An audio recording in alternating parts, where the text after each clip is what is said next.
Assalamualaikum dan selamat kembali ke Fast TV. Kita mulakan berita hari ini dengan sesuatu yang lain dari biasa, iaitu mengenai seorang anak muda yang bakal mewakili Malaysia di Yokohama Hot Rod Custom Show ke-32 pada hujung tahun ini. Muhammad Irwan bin Muhammad Azlan yang berusia 33 tahun, yang lebih mesra dikenali sebagai Cheng oleh rakan-rakannya, ialah seorang graduan kejuruteraan mekanikal yang memilih untuk menjadi seorang pembina motosikal custom, dan dia antara yang paling prolific dalam bidang ini dan kerap kali menghasilkan jentera yang agak mengejutkan. Pada Art of Speed 2024, motosikal RXZ Twin Boss version 2 yang dibina oleh Cheng telah merangkul anugerah pilihan juri dan pilihan awam sebagai juara keseluruhan. Art of Speed akan membiayai penyertaan Cheng dengan bajet lebih kurang RM60,000. Juga bagi meraihkan acara ini, pasukan Art of Speed akan menghasilkan sebuah filem pendek, tajuknya ialah RXZ Balik Kampung, dari Ipoh ke Yokohama. Filem ini akan dihantar ke Festival Filem Motosikal Toronto, Kanada, Varna Motorcycle Film Festival US dan Dubai Motorcycle Film Festival. Kami berpeluang bertanyakan beberapa soalan kepada Cheng.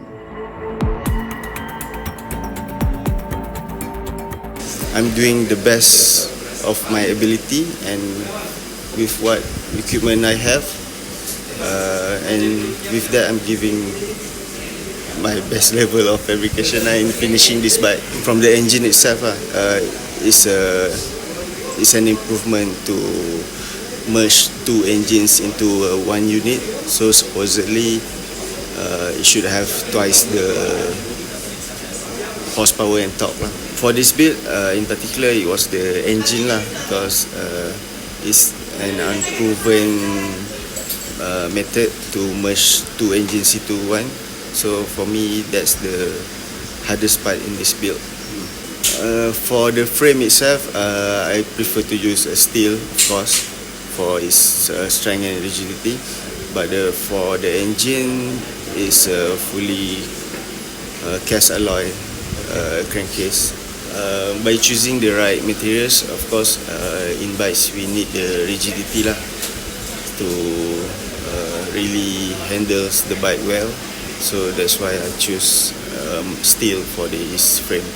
But actually my design is more biased towards the vintage board tracker style. So it's not really the modern kind of design. But if you look into the trend, currently quite many manufacturers try to revive the old retro design and they try to incorporate it into their newer models. Will there be a third bike in the future? Could be, because after experiencing the performance of this twin engine, I think I'd like to build the 3 cylinders engine. Tak sabar rasanya nak tunggu mereka bentuk triple RXZ. Tapi apakah harapan Irwan dengan penyertaan di Yokohama kali ini?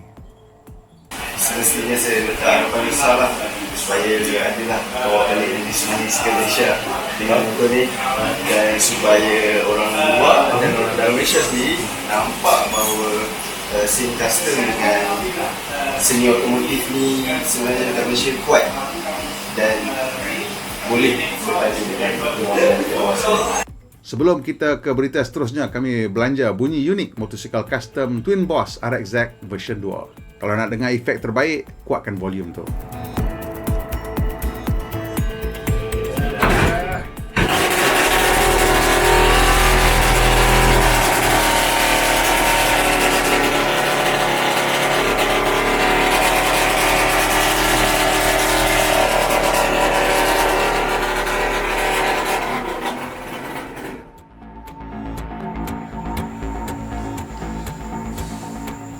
SAIC Motor Malaysia telah menyerahkan 20 unit MG5 kepada pemilik yang membuat tempahan awal baru-baru ini dalam majlis yang diadakan di MG Motor Glenmarie.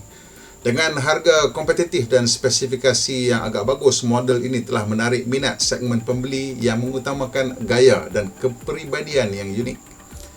MG5 adalah sedan terbesar dalam kelasnya dengan reka bentuk ranggi, ruang dalaman yang luas dan salah satu jaminan terbaik di pasaran.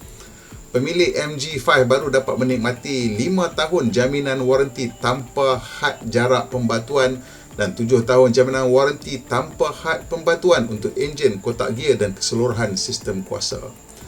Sebagai sebahagian daripada sambutan ulang tahun ke-100 MG, mereka menawarkan rebate sebanyak RM7,000 yang menjadikan harga MG5 hanya RM83,900.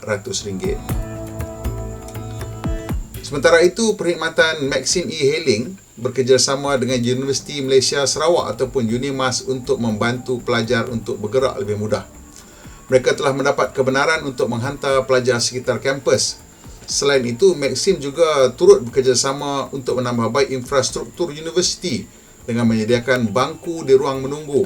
Secara keseluruhan, lebih 50 bangku telah dihantar ke universiti seluruh negara. Inisiatif bangku itu bertujuan menyediakan ruang menunggu yang selesa untuk pelajar. Maxim juga menawarkan penjimatan untuk pelajar melalui kod promosi untuk diskaun tunggangan. Sekarang kita ke berita antarabangsa pula. Honda, gergasi otomotif Jepun, telah memperkenalkan konsep motosikal elektrik pertamanya yang disasarkan untuk pasaran massa. EV Fun Concept menandakan komitmen meningkat syarikat ini untuk mengelektrifikasi barisan motosikal mereka. EV Fun Concept direka bentuk seperti motosikal sukan yang naked dengan prestasi dijangka setanding model enjin pembakaran 650cc. Menariknya, ia akan dilengkapi bateri tetap untuk mengoptimumkan penempatan bateri. Maksudnya tak boleh tukar-tukarlah bateri. EV Fun Concept dilengkapi dengan keserasian pengecasan CCS2, membolehkan pengecasan pantas di pelbagai stesen awam.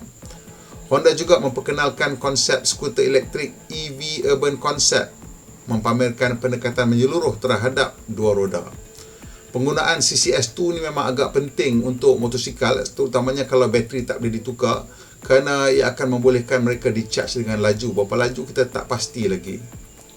Penzahiran konsep ini adalah sebahagian daripada komitmen Honda terhadap kelestarian dengan matlamat mengelektrifikasikan barisan dua roda menjelang 2040-an dan memperkenalkan 30 model menjelang 2030.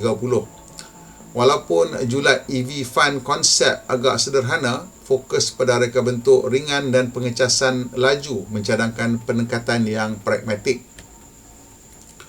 Berita ini sebenarnya menandakan satu perubahan besar dalam pasaran dua roda. Apabila pengilang utama macam Honda mula untuk mengelektrifikasikan barisan produk mereka, kita akan boleh pasti bahawa teknologi ini akan berkembang. Sebenarnya dalam dunia motosikal memang agak mencabar untuk menghasilkan jentera elektrik kerana dimensi motosikal yang kecil dan sifat penunggang yang mahukan sesuatu yang mudah, ringkas dan tidak memerlukan masa yang panjang untuk mengecas dan sebagainya. Pastikan anda melanggan pada saluran kami dan menekan butang loceng agak tak terlepas bila kami laporkan pelancaran model ini. Setakat itu saja rangkuman berita untuk November 12, 2024. Kalau boleh, saya minta kawan-kawan tolong tekan butang like dan kongsikan dengan sahabat-sahabat serta komen banyak-banyak sikit. Bantu saya dengan menekan butang langganan dan juga butang loceng supaya tak ketinggalan bila kita buat video terbaru. Pemandu Malaysia, pemandu yang berhemah. Kita jumpa lagi besok malam, insya-Allah.